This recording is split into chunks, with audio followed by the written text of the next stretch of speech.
किसी ने बड़े कमाल की बात कही है कि न हथियार से मिलते हैं न अधिकार से मिलते हैं, दिलों पे कब्जे तो बस व्यवहार से मिलते हैं। तो बहुत सी ऐसी खूबियां हैं जो विरासत में मिलती हैं, बहुत सी ऐसी कमियां भी हैं जो विरासत में मिलती हैं।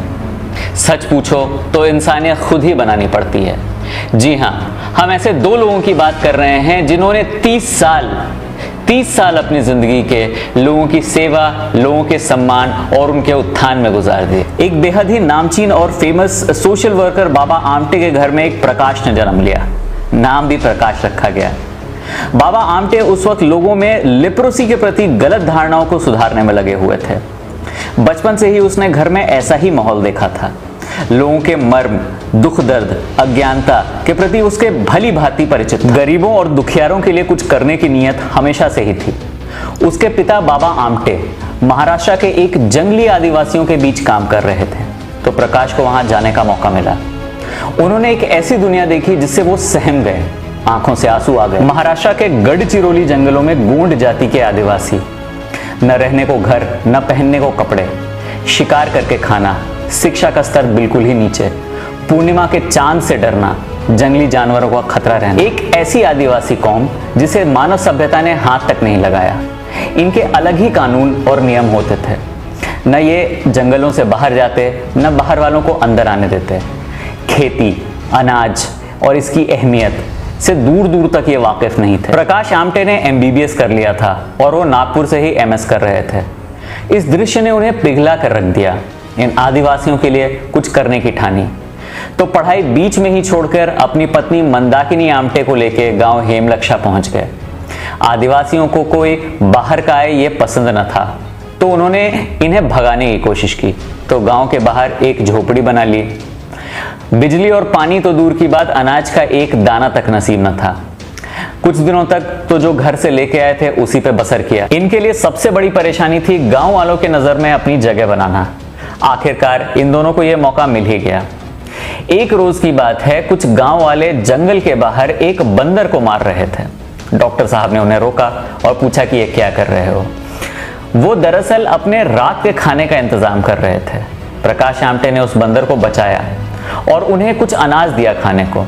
गांव वालों को यह अनाज बहुत ही पसंद आया। तो फिर क्या था, इन्हें एक जरिया मिल गया था गांव के अंदर आने का, लोगों का हिस्सा बनने का और इन्हें मानव सभ्यता से रूबरू कराने का। उन दोनों ने अपना बसेरा गांव के अंदर बसाया और उनके साथ था वही घायल बंदर।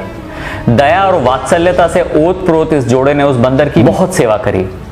फिर जाके उन्हें समझ में आया कि सिर्फ इंसानों को इनकी जरूरत नहीं, इन अबोले जानवरों को भी इनकी खासी मदद की जरूरत है। तो उन्होंने शुरुआत करी लोक बिरादरी प्रकल्प की, जिसमें बच्चों को पढ़ाने के लिए स्कूल, मेडिकल असिस्टेंस के लिए एक छोटा सा हॉस्पिटल, महिलाओं को स्किलफुल बनाने के लिए एक कैंप और लोगों को खेती सिखाने के लिए एक छोटे छोटे क्लासेस थे। साथ ही उन्होंने एनिमल आर्क नाम के एक एनिमल ऑर्फनेज कम मेडिकल सेंटर की स्थापना की। फिर क्या था, प्रकाश आमटे और मंदाकिनी आमटे ने एक नामुमकिन से दिखने वाले काम की शुरुआत करी। बच्चों को शुरू से पढ़ाना, लोगों को खेती सिखाना, कपड़े पहनने का तरीका, जिंदगी जीने का हुनर। ये 40 साल का सफर बहुत ही कठिन था। लगातार 20 साल उन्होंने कई इमरजेंसी मेडिकल सर्जरीज मोमबत्ती के रोशनी में करी। आज हेमलक्षा का नक्शा ही कुछ अलग है।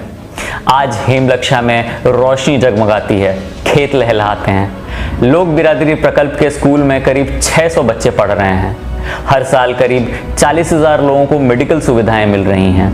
करीब 6,000 औरतों को वोकेशनल ट्रेनिंग मिल रही है। इनका एक अपना ही बाजार है जहां जरूरत के सारे सामान मिलते हैं। 20 हेक्टेयर में फैला हुआ एक गवर्नमेंट एडेड हॉस्टल, प्लेग्राउंड और स्कूल भी। साथ ही हेमलक्षा में एक एनिमल ऑर्फनेज भी है, जहां पे एक इंसान और एक जानवर की एक ऐसी दोस्ती देखने को मिलती है जो बिना कुछ कहे और बिना कुछ सुने एक दूसरे की जरूरतों को समझ जाते हैं।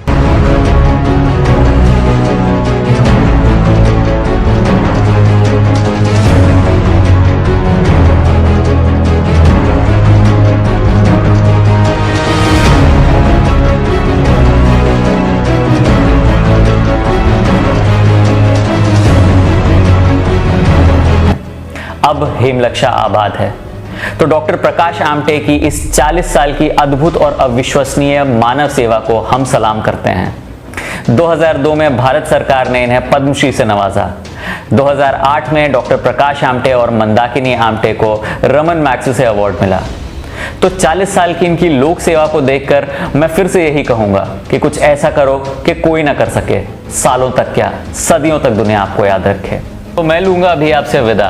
अगले हफ्ते मैं फिर मिलूंगा एक ऐसे ही दिल चीर देने वाले कहानी के साथ। तब तक के लिए me Rahul signing off, bye bye.